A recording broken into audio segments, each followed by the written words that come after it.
ಆತನು ನಮ್ಮ ಪ್ರಕೃತಿಯನ್ನು ಬಲ್ಲನು, ನಾವು ಧೂಳಿಯಾಗಿದ್ದೇವೆಂಬುದನ್ನು ನೆನಪು ಮಾಡಿಕೊಳ್ಳುತ್ತಾನೆ.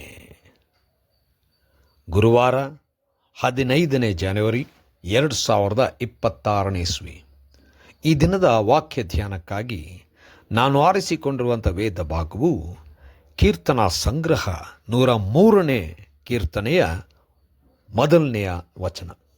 ನನ್ನ ಮನವೇ ಯೆಹೋವನನ್ನು ಕೊಂಡಾಡು, ನನ್ನ ಸರ್ವೇಂದ್ರಿಯಗಳೇ ಆತನ ಪವಿತ್ರ ನಾಮವನ್ನು ಕೀರ್ತಿಸಿರಿ.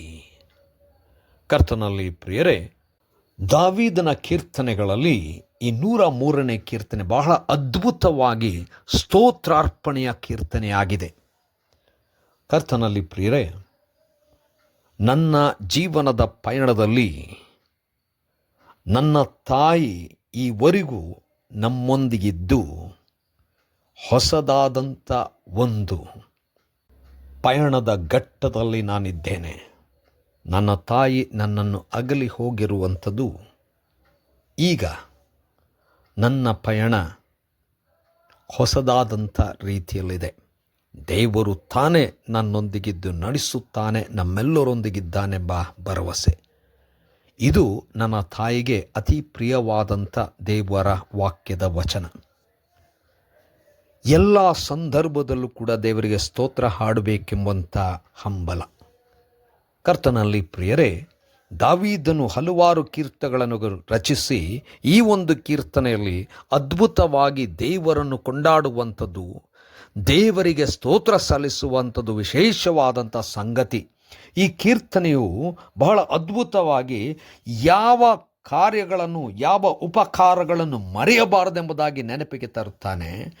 ದೇವರು ಎಷ್ಟು ಅದ್ಭುತವಾಗಿ ನಮ್ಮನ್ನು ಕ್ಷಮಿಸುತ್ತಾನೆ, ದೇವರು ಎಷ್ಟು ಅದ್ಭುತವಾಗಿ ನಮ್ಮನ್ನು ಬಲಪಡಿಸುತ್ತಾನೆ, ದೇವರು ಎಷ್ಟು ಅದ್ಭುತವಾಗಿ ನಮ್ಮನ್ನು ಪುನರುಜ್ಜೀವಗೊಳಿಸುತ್ತಾನೆ. ದೇವರು ನಮ್ಮನ್ನು ಪ್ರೀತಿ ಮಾಡಿ ಎಚ್ಚರಿಸುವಂಥವನಾಗಿದ್ದಾನೆ.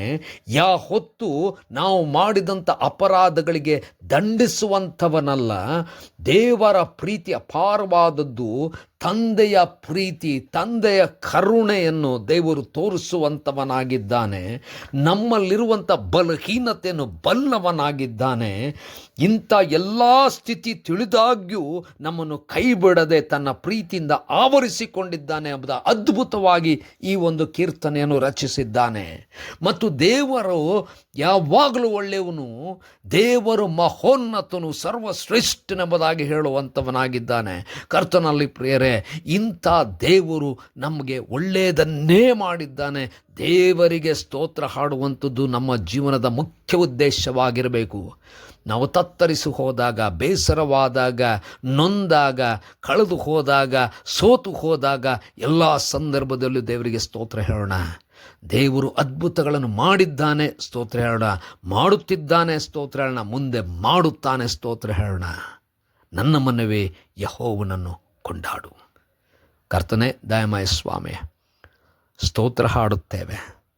ಕೈ ಹಿಡಿದು ನಡೆಸಿದ್ದಿ, ನಡೆಸುತ್ತಿ. ಯೇಸುವಿನ ನಾಮದಲ್ಲಿ ಪ್ರಾರ್ಥನೆ ಬೇಡಿದ್ದೇವೆ. ಆಮೆನ್.